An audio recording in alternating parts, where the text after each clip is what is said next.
Alright guys, so if you're watching this, that means that I finally announced the Piskel Jam in the hashtag announcements tab, and the contest has officially started. Now, if you're watching this video, you're probably wondering how to use this website that I have so gracefully given you, called Piskel. It is a sprite generator website. You just write down stuff on here to make, as you can see, and you use it to make pixel art. It's free, and the only thing you really need to do is make an account, and I strongly recommend you do make an account, because you can't save it unless you have one. And you really want to make sure to save on this, and I'll explain why later. So the first thing you're going to do is you're going to come to this page, and you're going to have this pixel. You're going to realize your pixels are really big.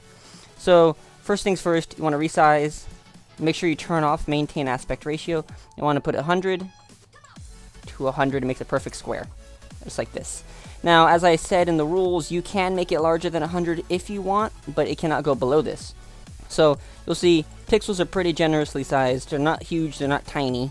So, this is perfect. It's not going to be that big, but it's fine. If you were to actually recreate the bank robber sprite, he would fit in this little box pretty perfectly, so this should be just fine for you. So, let's go over some of the tools that you can use here. You have the pencil tool. This is just like in MS Paint. This is not an MS Paint, as far as I know. The vertical tool. This one's good if your image is perfectly aligned to the center, and you want to, like, draw both sides of the body symmetrically, because what it does is you draw, and it does a mirror on the other side of what you're doing. Ain't that cool? Okay, so next you have your bucket tool, which is just the fill tool from MS Paint. You know this. And then there's the all bucket tool, and I'm going to explain to you what that does. Alright, so say you have a red background like this or something, and you absolutely hate the fact that there's this black streak in the middle, and you want it to go away. Well, an easy way to do it is to just get your all paint tool, select the red color. It's also over here in your palette. And just click on one black pixel, and all black pixels turn red. That's what this does, essentially. Eraser tool, it's just the standard eraser tool. You can increase the size of the pixels that it takes up, so that it'll do more. I usually just keep it on the smallest. I feel like it doesn't need to be anything bigger than that. So next we have the stroke tool, which is just the straight line edge tool. You can hold down shift, and it'll make the lines, they'll be straight to a certain angle, as you can see. Or you can just have it free. I don't like using pencil tool. I usually just use line tool because it's a lot easier, and I just find it to be more consistent. Then you have your shapes. You can make rectangles, circles. Hold down shift to make perfect circles. Hold down shift to make perfect squares. Move. This applies to the layer, and I'll explain layers later. What you want to make sure you do is when you're moving, and you move it outside of it, you can see that it's kind of cropping out. Do not let go of it when it's outside, because if you let go of it, and then you try to move it again, everything that you moved outside is going to get cut off. So when you're moving it, you want to be really careful not to push it outside or whatever and let go of it, because then it will be gone. You really want to be careful with the mistakes you make in Piskel, because as far as I know and from what I have seen, and I'm pretty sure I'm right here, you cannot undo anything in this website, because I don't know, there's just not an undo button. So if you accidentally crop your image outside of the screen, you don't get it back. You have to redo the entire thing by hand. Also, if you're resizing it, I would be careful. For example, if you have it set to 150 times 150 and you have the image and you're like, he's kind of small, so you resize it to be 100 by 100, what'll happen is that you might crop off the top of the head, or you might crop off the feet. So what you could do is just add a new frame, or you could duplicate the same frame. That way, if you mess it up here, you have a backup. For the sake of this contest, you won't be using the new frame. It'll just be single frame. Frames are for if you want to animate something like this chicken. You can see he's flapping his wings, and it's just because he has a different frame. But for the sake of this contest, it's going to be a static image. It's going to be the bank robber role that you are making into whatever the hell you want to make them into. Go crazy. Now, as I said in the rules, the background has to be transparent. Right now, the background is transparent. You can tell by the little checkered pattern. This is drawing. Background has to be transparent. You can't have your drawing and then decide, hey, I want the background to be black for whatever reason. That will get disqualified. So keep the back transparent, and make sure no part of the bank robber is cropped off of the screen. You can make the clothes crop off the screen if you're going to give them some crazy ass clothes that are going crazy or whatever.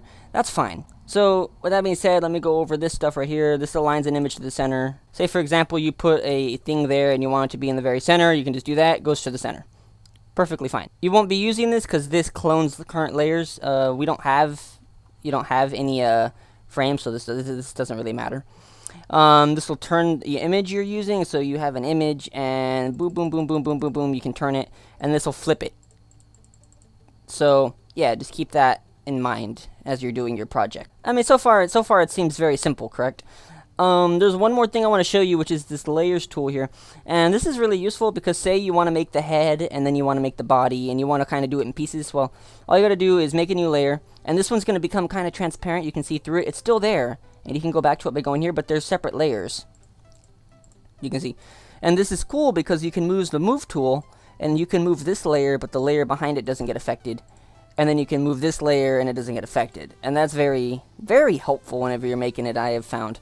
You can merge layers with this, so the layers become one, and then you can move them together, or whatever, they become the same layer, such as that. So now, after you finish your image and you think it's cool, you got to give it a name.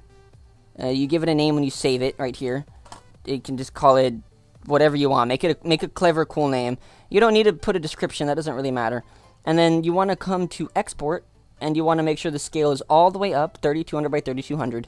Save as a PNG image, and download. And that's all you need to do. Download it as a Piskel. It'll say the name or whatever, and then you need to submit them to me in DMs, and you will be officially entered into the contest. Come the day whenever I put up the results of what people did and people start the voting, this is what you'll see. It's going to have the transparent background, and then just underneath it is going to be your biography that you put. Above the image will be the name and who sent it or submitted it. When judging, I really hope that you don't judge with a bias. Say, for example, Team Internode submits it and you fucking hate Team Internode. Like, don't not vote for them just because you don't like them. I want a genuine winner that I feel deserves to win. Now, as I said in the rules, Lasmalin is going to get 2 times on his votes, which means that his first place winner is going to get 6, second place 4, third second. Because, like I said, the winner will, well, hopefully have his sprite put into the game, which is going to be really cool. And obviously it's Lasmalin's game, so he should have more of a say in which role should be put in the game. So that's why I'm giving him a little bit more power. I'm not going to be able to vote. I just feel like I don't need to. I'm not going to participate in the contest either. This is between everyone else. I'm the host. I feel like it would be kind of mean if I did it too, because I'm used to this app. I keep calling it an app. It's a website, but whatever. It could be an app. So I think that's all you pretty much need to know about this. If I didn't mention something, you'll probably just figure it out as you go along. It's really not hard to use. Not really at all. So yeah, with that being said, get to work. I hope that y'all do really well, and I look forward to seeing y'all submissions in a couple of days. Good luck, guys. Bye-bye.